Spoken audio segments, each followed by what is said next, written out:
Hey, what's going on, everybody, and welcome back to the Cobra Built YouTube channel. Ripley and I have quite the conversation to be had with you guys, and you guys are going to decide the fate of the car right behind me. So let me stop yapping and let me kind of tell you guys what the situation is and how we could possibly improve depending on how you look at it. And Ripley's over here panting like a dog. Obviously she is a dog, but she is panting because she was sitting outside in the direct sun. So I gotta go get her some water. But if you guys do follow me on Instagram, you will have seen that this may look a little different than last time. Obviously, there isn't an air cleaner sitting on top of this anymore. I do have my old turbo hat sitting on top, and then I have a piece going from obviously there down into the fender and then right down into the apron. Kind of like how the factory was, except there is a filter at the bottom that obviously so that rocks don't get shoved up into the motor. But you might be asking yourself, at least Ripley is asking herself, what can you do? What are you going to do to this car, that isn't already done? And this is kind of something that I want your guys' feedback on because I'm kind of at a crossroad here. And what I mean by that is I'm kind of wanting to do what some people have been telling me to do for a long time, and some of you might hate, and that's a COYOTE swap. And honestly, I would be able to sell this motor. I would literally sell it, that carb hat, all the way to the oil pan. I would include everything. So alternator, pulleys, accessory drive, distributor, MSD box, catch can, starter, bell housing, headers, you name it. Anything that has to do with that motor would be included. The thing that I'm kind of running into is I'm kind of adding up the numbers on what I have into this motor. And in the winter, I was going to put a set of, AFR 220s on it. So different heads. And, I'm pretty sure those heads are about $2,800. So figure, cause I got to buy different rockers. I got to buy head gaskets, header gaskets, all the stuff like that to do a head swap and intake gaskets, you name it. That's going to be a $3,500 job in and of itself. I would be, oh God, what do you want? Ow, your freaking nails. Your nails need to be done, Missy. So I would end up having, when I bought this motor at the time was, I think, $4,500. And if you don't know what it is, it's a Blueprint 347. And when I bought it, it was, I'm pretty sure, like $5,000 shipped. Because I think at the time it was like $4,800, and then it was like $200 shipping, which, whatever. So figure $5,000, and then I swapped out the cam, the EFI, everything like that, headers. I probably have close to $7,000 in this motor, and I mean, a lot of people are going to be like, oh my God, you are crazy. But honestly, my idea of thinking at the time, and even still now, is I wanted to keep this car kind of period correct. Obviously, like, it's got different wheels and everything like that, but it's a small block. Fox bodies came with small blocks. It's a carbureted looking, fuel injected system. And don't get me wrong,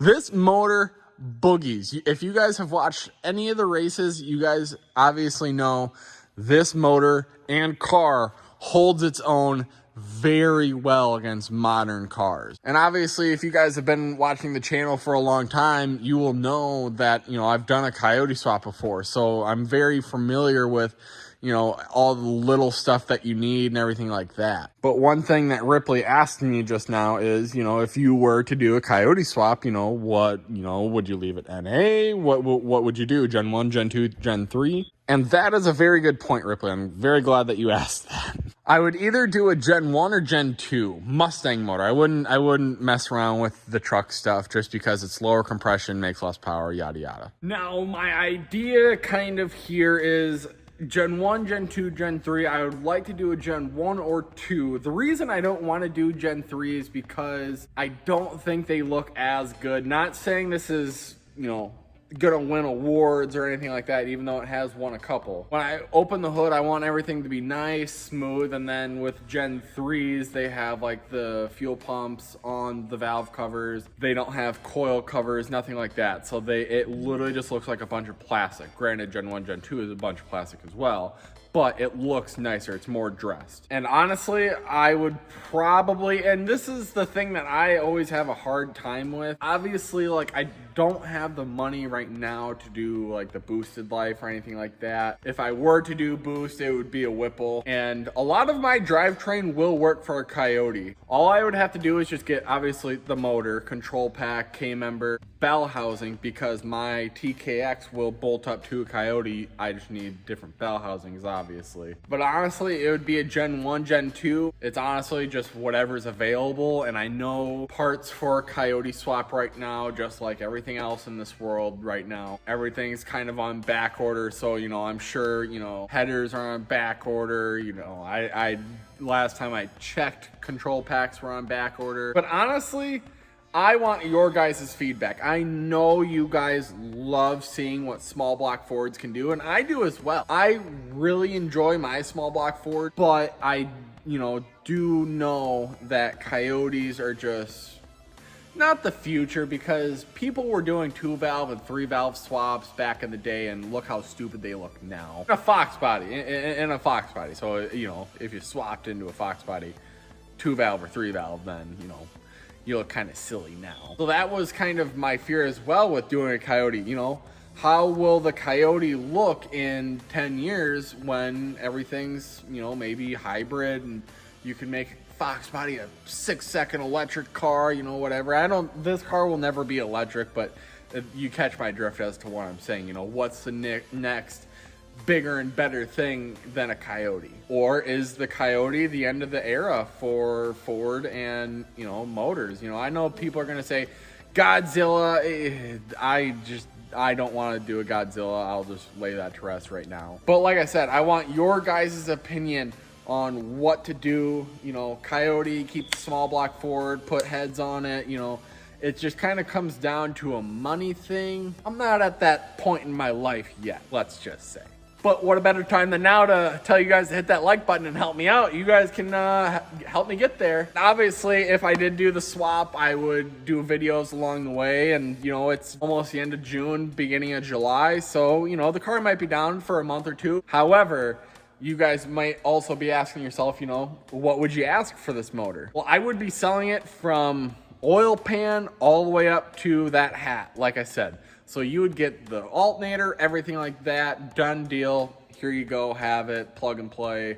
Runs 11s, you know, has good mile an hour, everything like that. Honestly, probably, because now I'm pretty sure the same motor from Blueprint is like almost $6,000, if not over $6,000. Obviously, you know, my idea of thinking here is it might be between that $5,000 to $6,000 mark, just because you're getting an EFI system, all of the accessories, power steering pump, pulleys, intake, everything. It's literally a drop-in go. But you wouldn't, I mean, you could have the bell housing actually, but I just need the clutch and flywheel. However, I do have a flywheel that I can include. But just a kind of quick rundown, it's a Comp Cams XFI, I think cam is the spec. Single plane intake, 1.6 roller rockers that are Scorpions, by the way, that weren't cheap. And I think the Blueprint motors come standard with a standard rotation style water pump. Obviously, since it's the Fox body, I put a reverse style water pump on it. But 1 3/4 long tube BBK headers. And then as far as like the heads and everything, it's just standard Blueprint stuff. It's 190cc heads. But yeah, sorry this video is kind of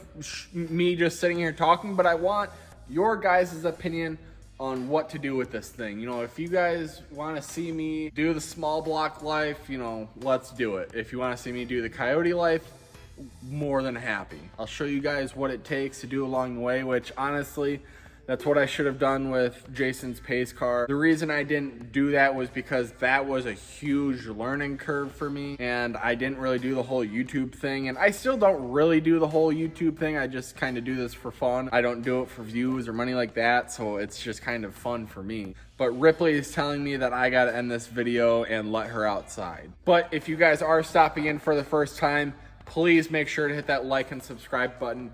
It greatly helps out my channel, and I think we just got to 2.6 thousand subs, and that is all on you guys. You guys did that. So like I said, please make sure to turn on that bell notification to get notified whenever I do upload. So long, guys, take care and have a fantastic day. See you in the next one.